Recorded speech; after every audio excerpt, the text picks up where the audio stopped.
మన రాష్ట్ర మన దేశ ప్రజలందరికీ కూడా 80వ స్వాతంత్ర దినోత్సవ శుభాకాంక్షలు ముందుగా తెలియజేస్తూ ఉన్నాను. ఈ రోజు మన నంద్యాల జిల్లా హెడ్ క్వార్టర్స్ లో హర్ ఘర్ తిరంగా ఘర్ ఘర్ తిరంగా మన్ మన్ తిరంగా ప్రతి ఒక్కరి మదిలో మన జాతీయ భావం, అలాగే ప్రతి ఒక్కరి మనసులో మన దేశాన్ని ఇలా చూడాలి అన్న ఒక విజన్, ఆ విజన్ కి తగ్గట్టుగా ప్రతి ఒక్కరూ పని చేస్తే మన నేషన్ బిల్డింగ్ లో మన వంతు పాత్ర మనం పోషిస్తే దేశం అన్ని విధాల అభివృద్ధి చెందుతుంది, ప్రపంచ దేశాల్లోనే ముందంజలో ఉంటుంది. వికసిత్ భారత్ స్వర్ణాంధ్ర 2047 లక్ష్యాలని అతి త్వరలోనే మనం చేరుకోగలుగుతాం.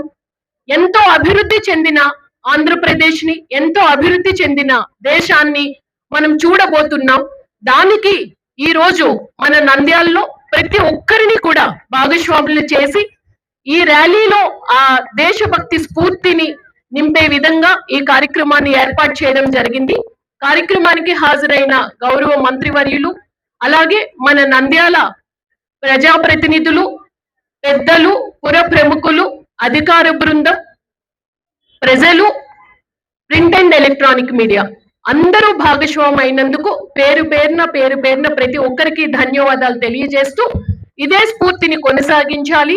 అలాగే ఎంతో మంది మహనీయుల త్యాగ ఫలంతో సాధించుకున్న ఈ స్వాతంత్రం యొక్క స్ఫూర్తిని భావితరాల వారికి కూడా తెలియజేయాలి. వారు మంచి నడవడికతో, మంచి పట్టుదలతో చదువు, అలాగే ఈ జాతీయ సమైక్యత స్ఫూర్తిని మనసులో పెట్టుకుని దేశ అభివృద్ధికి యువత పాటుపడాలి అని కోరుకుంటూ మరొకసారి అందరికీ ధన్యవాదాలు తెలియజేస్తూ ఉన్నాను.